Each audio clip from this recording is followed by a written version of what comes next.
Bismillahirrahmanirrahim. Assalamualaikum warahmatullahi wabarakatuh. Puji syukur marilah kita panjatkan kepada Allah Subhanahu wa taala. Dan salawat serta salam semoga tetap tercurahkan kepada baginda Rasulullah Muhammad sallallahu alaihi wasallam. Yang terhormat Bapak Ibu dosen selaku dosen pembimbing pada mata kuliah Pancasila serta teman-teman kelas yang saya banggakan. Adapun topik yang akan kita bicarakan mengenai pada diskusi kali ini yaitu tentang Pancasila sebagai sistem etika. Saya Arif Rahman selaku moderator akan membimbing jalannya diskusi ini. Sebelumnya saya akan memperkenalkan anggota kelompok saya yaitu Dewi Fortuna selaku pemateri. Adapun rangkaian acara yang akan kita lewati pada diskusi ini antara lain pembukaan, penyajian materi, penutup, masukan dari dosen pembimbing. Acara yang pertama yaitu pembukaan, marilah kita bersama-sama mengucapkan basmalah. Bismillahirrahmanirrahim. Kita masuk ke acara selanjutnya yaitu acara penyajian materi. Saya akan memberikan kesempatan kepada saudara Dewi Fortuna selaku penyaji materi untuk menyampaikan hasil diskusi kami. Assalamualaikum warahmatullahi wabarakatuh. Perkenalkan, nama saya Dewi Fortuna selaku pemateri akan membacakan materi hasil diskusi kami yaitu yang berjudul Pancasila sebagai Sistem Etika. Adapun beberapa poin penting yang akan kita bahas dalam materi ini yaitu yang pertama, apa maksud dari Pancasila sebagai sistem etika? Yang kedua, bagaimana pemahaman konsep dan teori dari etika? Yang keempat, bagaimana etika Pancasila itu? Yang pertama kita akan membahas Pancasila sebagai sistem etika. Etika adalah suatu ilmu yang membahas tentang dan bagaimana kita dan mengapa kita mengikuti suatu ajaran moral tertentu atau bagaimana kita harus mengambil sikap yang bertanggung jawab terhadap dengan berbagai ajaran moral. Etika berkaitan dengan masalah nilai karena etika pada pokoknya membicarakan masalah-masalah yang berkaitan dengan predikat nilai susila dan tidak susila, baik dan buruk. Etika merupakan cabang falsafah dan sekaligus merupakan suatu cabang dari ilmu-ilmu kemanusiaan, humanoria. Sebagai cabang falsafah, etika membahas sistem-sistem pemikiran yang mendasar tentang ajaran dan pandangan moral. Dan sebagai cabang ilmu, etika membahas bagaimana dan mengapa kita mengikuti suatu ajaran moral tertentu. Etika sebagai ilmu dibagi menjadi dua, yaitu etika umum dan etika khusus. Etika umum membahas prinsip-prinsip umum yang berlaku bagi setiap tindakan manusia. Dalam falsafah Barat dan Timur, seperti Cina dan seperti dalam Islam, aliran-aliran pemikiran etika beraneka ragam. Tetapi pada prinsipnya etika manusia membicarakan asas-asas dari tindakan dan perbuatan manusia serta sistem nilai apa yang terkandung di dalamnya. 2. Etika khusus dibagi menjadi dua, yaitu etika individual dan etika sosial.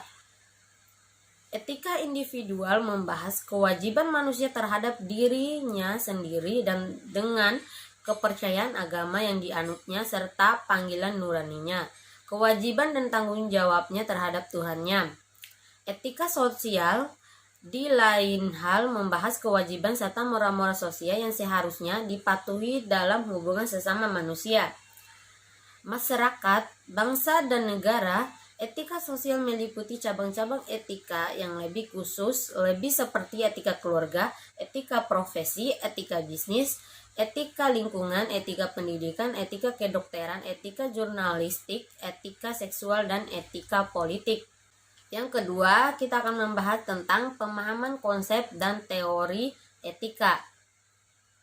Menurut Mariani Ludigno, tahun 2001, etika adalah seperangkat nilai atau norma atau pedoman yang mengatur perilaku manusia baik yang harus dilakukan maupun ditinggalkan yang dianut oleh sekelompok atau segolongan masyarakat atau profesi.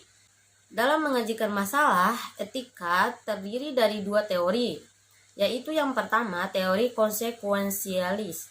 Kelompok teori konsekuensialis yang menilai baik buruknya perilaku manusia atau benar tindakannya sebagai manusia berdasarkan konsekuensi atau akibatnya, yakni dilihat dari apakah perbuatan atau tindakan itu secara keseluruhan membawa akibat baik lebih banyak dari akibat buruknya atau sebaliknya.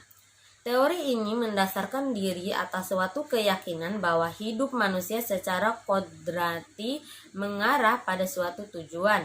2. Teori non-konsekuensialis. Teori ini menilai baik buruknya perbuatan atau benar salahnya tindakan tanpa melihat konsekuensi atau akibatnya, melainkan dengan hukum atau standar moral. Teori ini juga disebut dengan etika deontologis karena menekankan konsep kewajiban moral yang wajib ditaati. Yang ketiga atau yang terakhir yaitu etika Pancasila. Etika Pancasila tidak memposisikan secara berbeda atau bertentangan dengan aliran-aliran besar etika yang mendasarkan pada kewajiban, tujuan, tindakan, dan pengembangan karakter moral.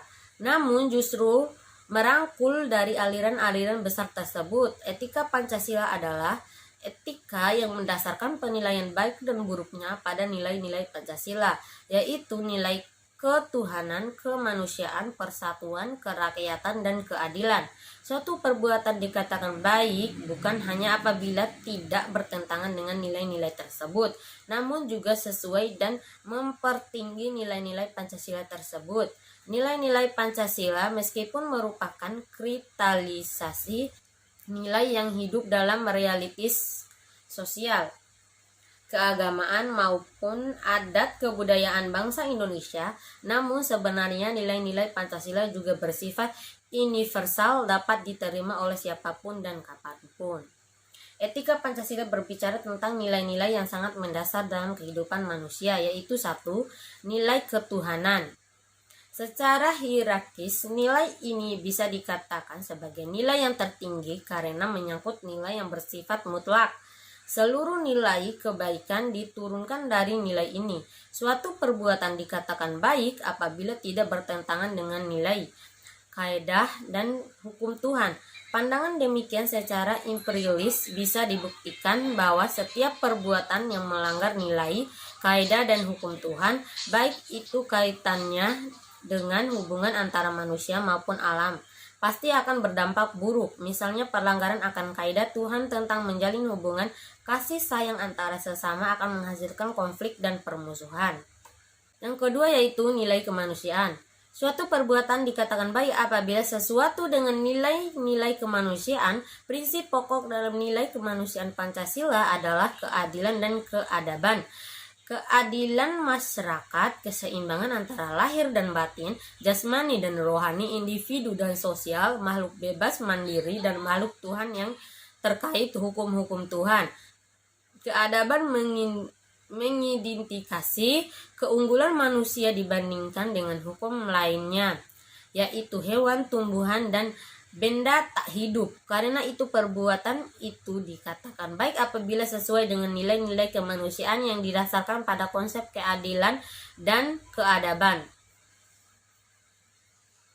Yang ketiga, nilai persatuan. Suatu perbuatan dikatakan baik apabila dapat memperkuat persatuan dan kesatuan. Sikap egois dan menang sendiri merupakan perbuatan buruk. Demikian pula sikap yang memecah belah persatuan. Sangat mungkin seorang seakan-akan mendasarkan perbuatan atas nama agama, sila ke-1.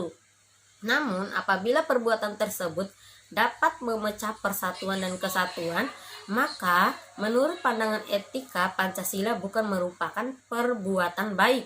Yang keempat, nilai kerakyatan.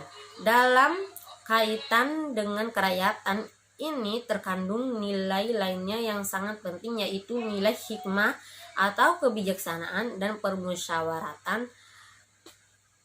Kata hikmah atau kebijaksanaan berorientasi pada tindakan yang mengandung nilai kebaikan tertinggi. Demikianlah materi yang dapat saya sampaikan. Lebih dan kurangnya saya mohon maaf. Terima kasih atas waktu dan kesempatannya.